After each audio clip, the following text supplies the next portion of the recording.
thank you for joining me here on the Big Ugly Jim Show, whatever we want to call this. Unrelenting yammerings. Who knows? Who knows? This is an ad we're going to watch for a fantastic political commentator, candidate running for U.S. Senate, I believe, which always seems to bring out the worst these days.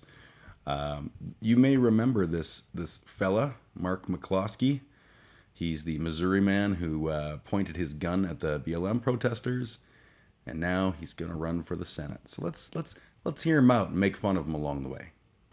When the angry mob came to destroy my house and kill my family, I took a stand against them.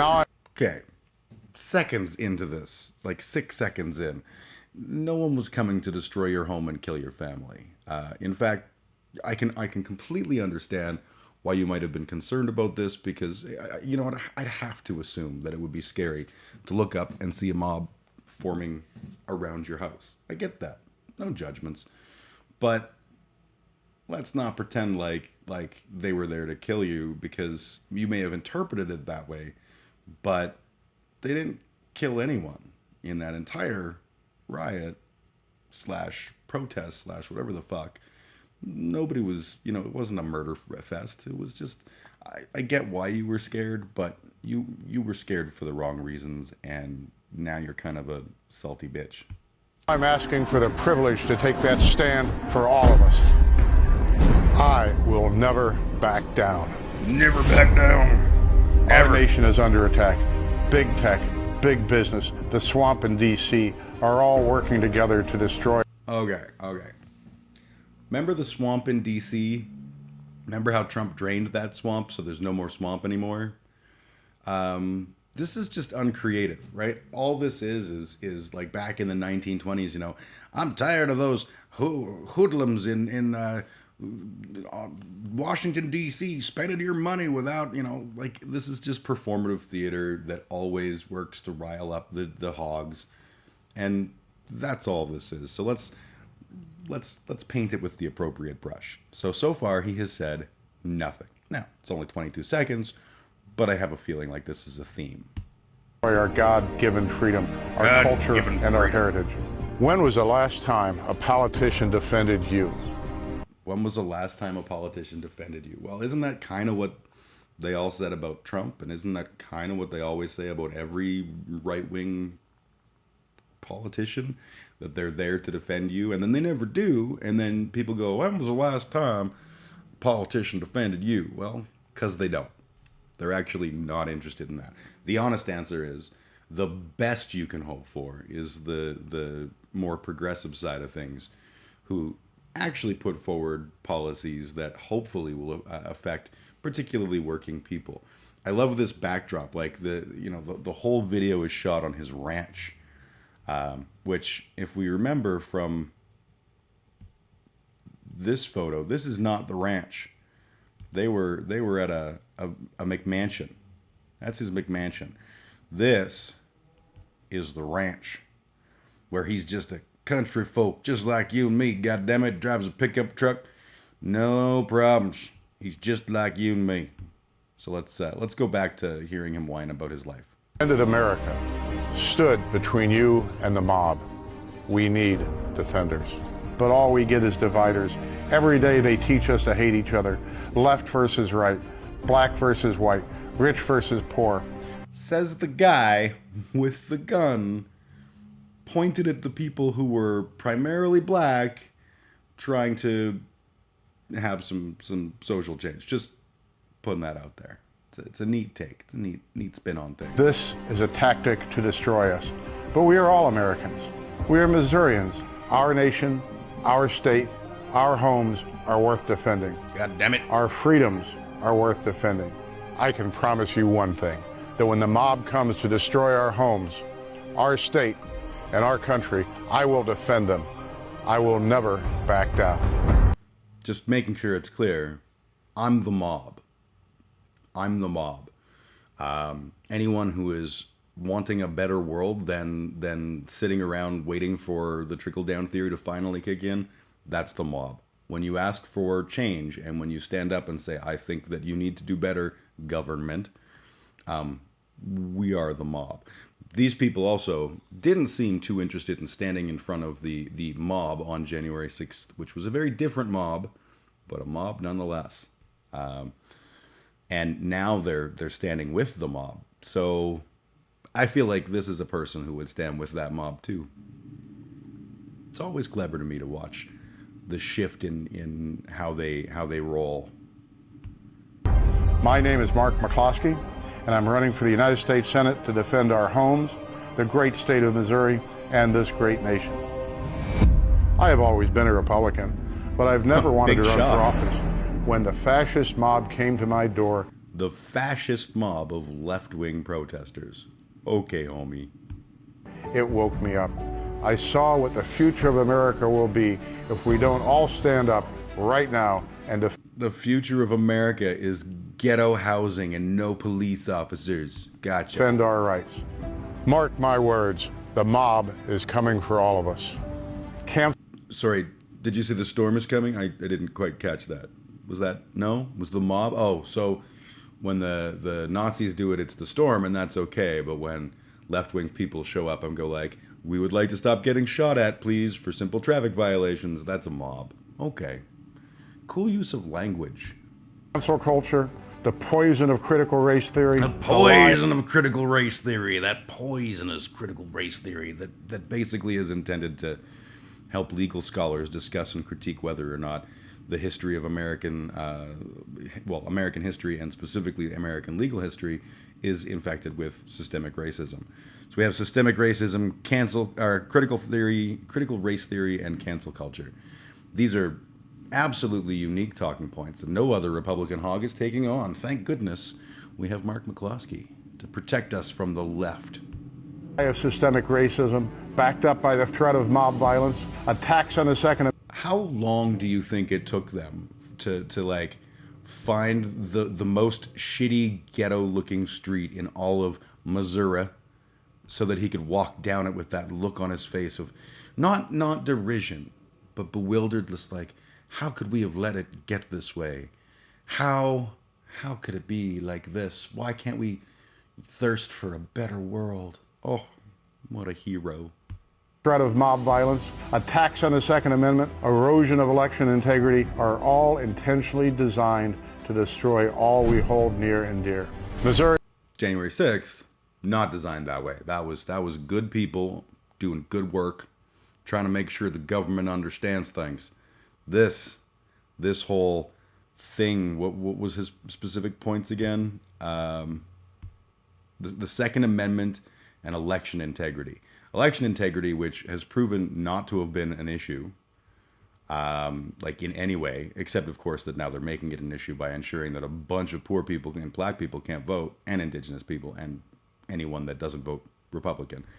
And the guns, they're coming for your guns, which they've done every time. Joe Biden personally took my gun. All intentionally designed to destroy all we hold near and dear.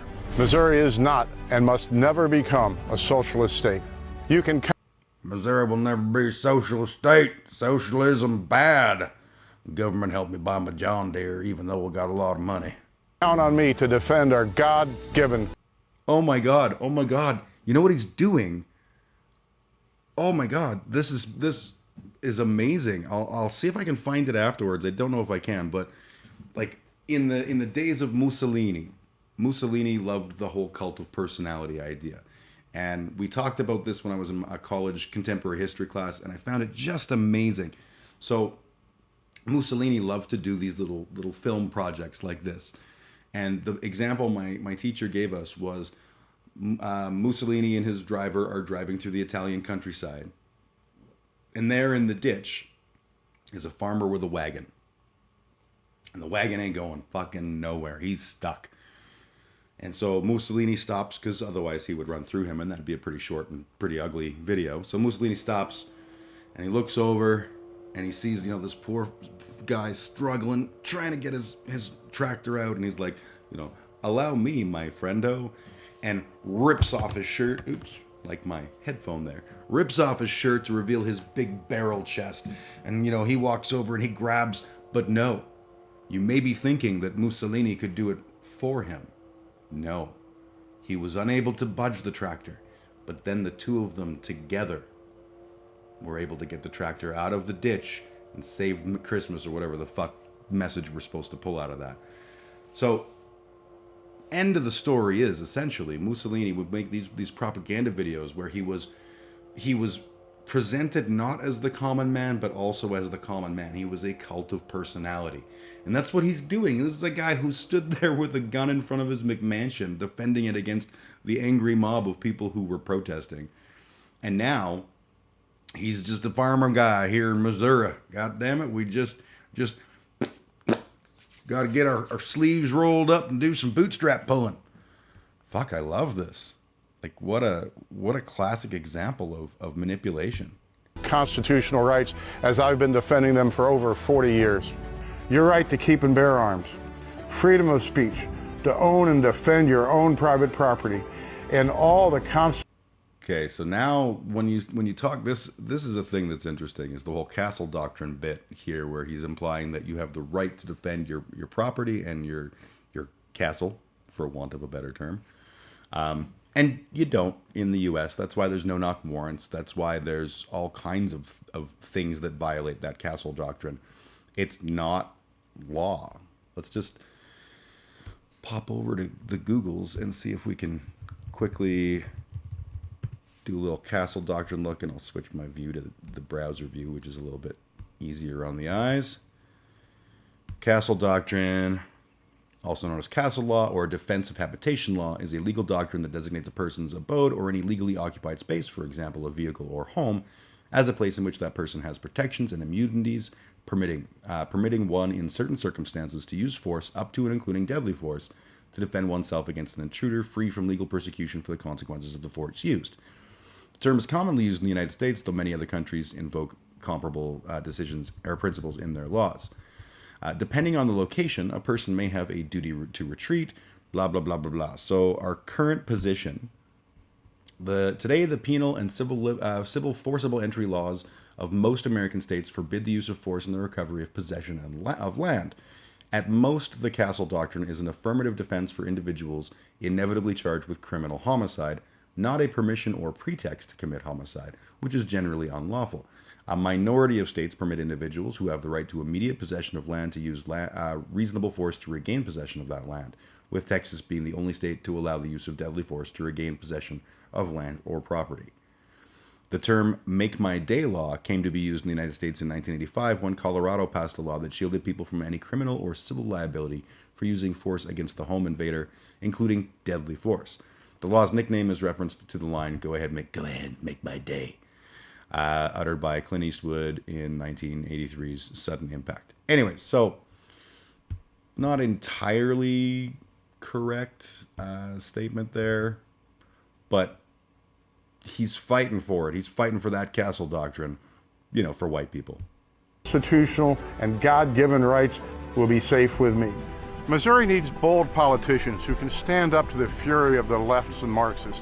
Somebody who won't run or hide or quit when the going gets tough. I promise you, I will never stop fighting for you. This is why I've traveled through our great state and this country. He's got a hay bale. He's got a hay bale. You know a man's telling the honest truth when he's holding a hay bale, goddammit. As a spokesperson for President Trump. Missouri represents the best of America. We are hardworking, good-spirited, God-fearing people with a drive to succeed.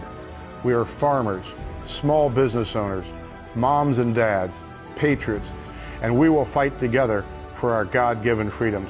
My name is Mark McCloskey. I will defend the people of Missouri. You have my word. I will never back down. This is the kind of hog who, like, his running mate, if they had running mates for Senate, his running mate would be his gun. Never back down. Never surrender. There's a song I should do for karaoke one day. Never surrender. Little Corey Hart action. So yeah, this is basically just now the hog drives off in his super exciting hogmobile and away we go. So yeah, Mark McCloskey running for senator. I personally can't imagine a single more qualified person. I mean, he spent 40 years shooting at BLM, so that's impressive. That's a lot of people have only been shooting at BLM for like 20, 25 years, so, good on them. First off, I want to say thank you for watching. If you've enjoyed, please like and subscribe. It really does help me out. Thank you to my patrons that support me on Patreon. I am a little streamer, and these people are all really awesome for supporting me. Thank you to I Am Canadian. Special huge thanks go to my one prophet, Shithead Dave Anderson. And of course, my final tier of supporters is the Gods. This tier is the most expensive and likely to never have any members, but Patreon really told me I should have one, so it's true, I guess. There are no gods. I try to put up stuff at least once a week, and I live stream every Saturday at noon Mountain Time on Twitch, YouTube, and Facebook, like an old man. Again, thanks for watching, and have a kick-ass day.